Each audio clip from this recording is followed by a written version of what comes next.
today on 15 on 15. The search for yellow continues. Here are the latest updates.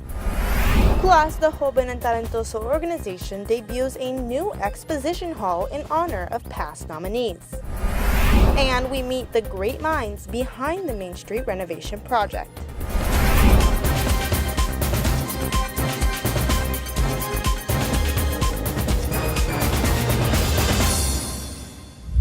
Thank you for joining us on another edition of 15 on 15 right here on Channel 15 ATV with Daniela Piazzi. Let's get started with our latest local news topics. And the manhunt for Michelangelo Trinidad, aka Yellow, continues. This week marks the 1-month anniversary since the deadly shooting at the Automolan Club, yet there has been no luck in the search for this fugitive.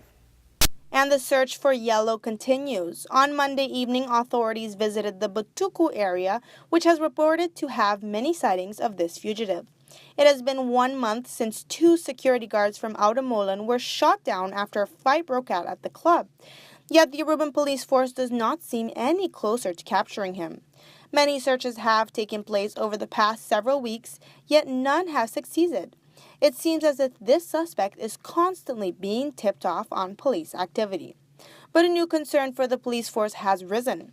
It has been confirmed that besides the Justice Department bounty of 10,000 florins, certain individuals have set a price of $20,000 for those that were to kill this fugitive. This said, each day that Mr. Trinidad does not get captured by police, he is in danger of being murdered. On the other hand, the Aruban prison, Kia, has many dangerous inmates that also would like to murder Yellow. This makes the case all the more difficult for authorities. We'll be sure to keep you updated on all the developments of this story. Moving forward, now that the community has somewhat acclimated to the parking meters in the downtown area, the Aruban government, together with Autobus, is taking the first steps to install the paid parking program in the Palm Beach area. There are the pros and there are the cons. Here they are. All signs show that by March 1st, Aruba can also be expecting parking meters in the Palm Beach area. In total, there will be 383 paid spaces. It is still in discussion which ones will have the monthly fee, also known as the yellow spaces, and which will be white for temporary parking. Currently in the downtown area, there is a lack of yellow spaces, leaving downtown workers no other options than to park illegally or pay by the hour. In downtown, the main purpose for the parking spaces is for workers and clients of the area, but in Palm Beach, the situation is completely different. Hotel guests and workers already have private parking lots owned by the resorts, and so do the malls and restaurants. Therefore, these spaces will purely be for locals and small amount of tourists visiting the area. In other news, earlier today, visitors of the Eagle Beach area were forced to evacuate all regions surrounding the beach due to an unusual aggressive ocean. Here's the story. Due to an unusual low-pressure system, hazardous marine conditions have been detected off the shore of Aruba since last Friday. These weather conditions make it unlikely the system will become a cyclone over the next few days, but the system still poses a danger over portions of the Caribbean for the next few days. Because of these weather conditions, unusually large waves were seen at Eagle Beach, and the Aruban police force was forced to evacuate the area. Today it's something very unusual. Actually, we arrived to Aruba yesterday. We were supposed to come Sunday, but we came 1 day later, and we went swimming immediately. Last night, around 5 o'clock, the water was beautiful. Now today, we found amazing waves on the beach. Very big wave, very powerful waves. I never seen this on this beach here before. Although this tourist has seen all kinds of weather conditions in her lifetime, she has never seen the Aruban Ocean react this way. What do I think? It may be shocking for everybody. Nobody expects this. Especially maybe I think Aruba people don't expect this because they used to always calm, very settled weather. And I traveled the world quite a bit, so I've seen waves and calm seas and perky rivers, you name it, just about everything. But I would say for Aruba this is a little bit unusual. The Aruban police force was quick to take action in this situation. All beach personnel was immediately notified to evacuate the area. Well, I think what happened, the police gave us a message through some beach attendant that we should leave the beach because the waves are coming. And then I asked a question if there's more waves or what do they think about it. They said they're evacuating beach because they're expecting more waves. Maybe it's just precaution not to for the people not to get hurt because we don't have lifeguards here. And I think probably very smart idea because when the waves started coming first today, I saw people going to the water and I could see they could not handle the waves because they're not used to it. So I think that was very smart what police did to take the people off the beach. We'll be back with more 15 on 15 English news after a quick commercial break. When we come back, after 3 years of honoring Aruba's talented youngsters, an official exhibition space has been debuted.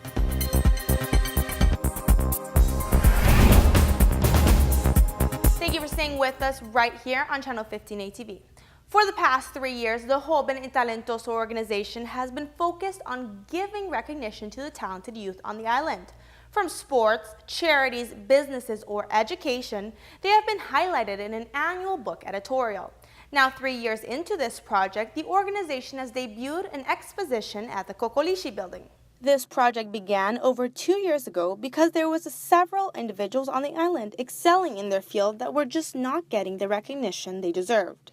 Ever since, the program has been a hit. Over the past couple of years, the organization has received many petitions for nominations and a big boost in social media. This new exposition at the Cocolishi building serves as a place to commemorate and highlight the exceptional 180 youngsters that made the cut to be featured in a yearly edition of Joven y Talentoso.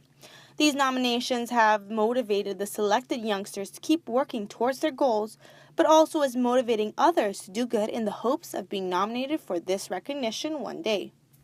On another note, for those who are looking into options to study in the United States under Aruba student loans or treaties, this is your opportunity to get more information because a representative of the University of Coastal Carolina will soon be visiting the island. Over the past years, Aruba has closed several treaties with colleges and universities around the globe. From Europe to Canada and the United States, now Aruban graduates can get a top education with only in-state tuition.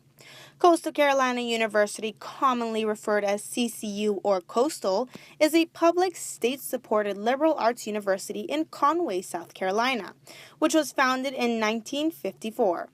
Last year, the island's first student, Camila Erazo, went to qualify in in-state tuition for Aruba and began her freshman year in the fall, and she only has positive things to say about this.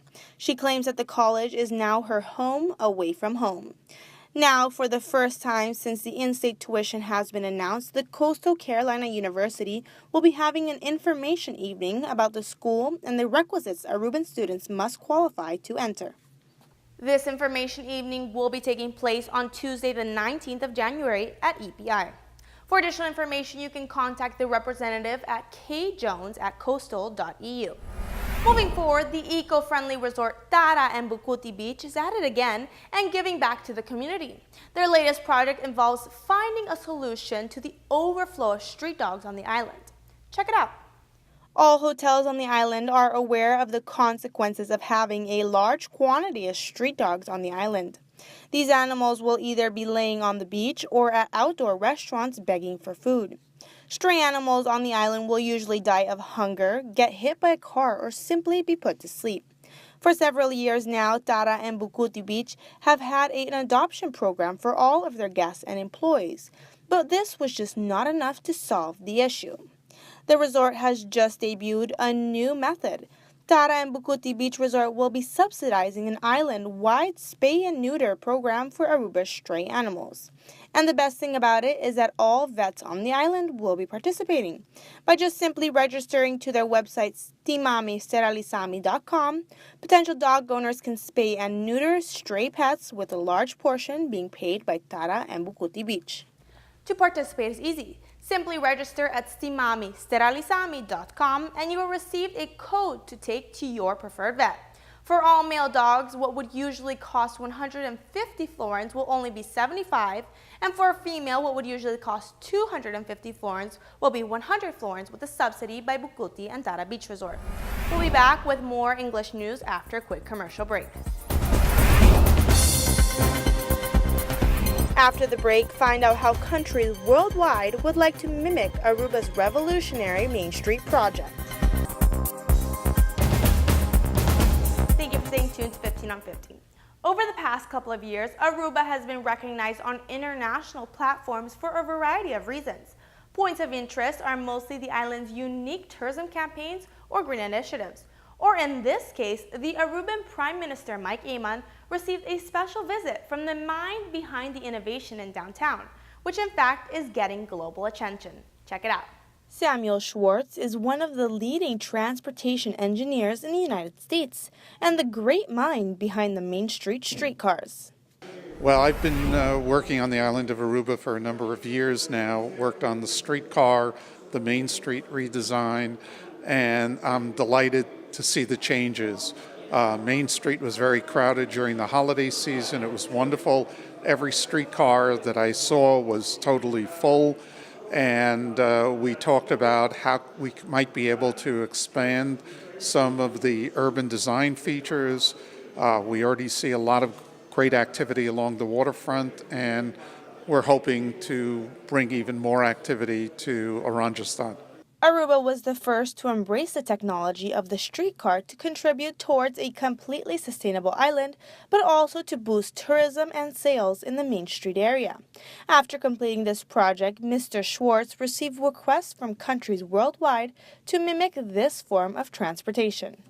The reason for this engineer's visit was to introduce his latest book named Street Smart, but also to propose writing a book on transportation in Aruba.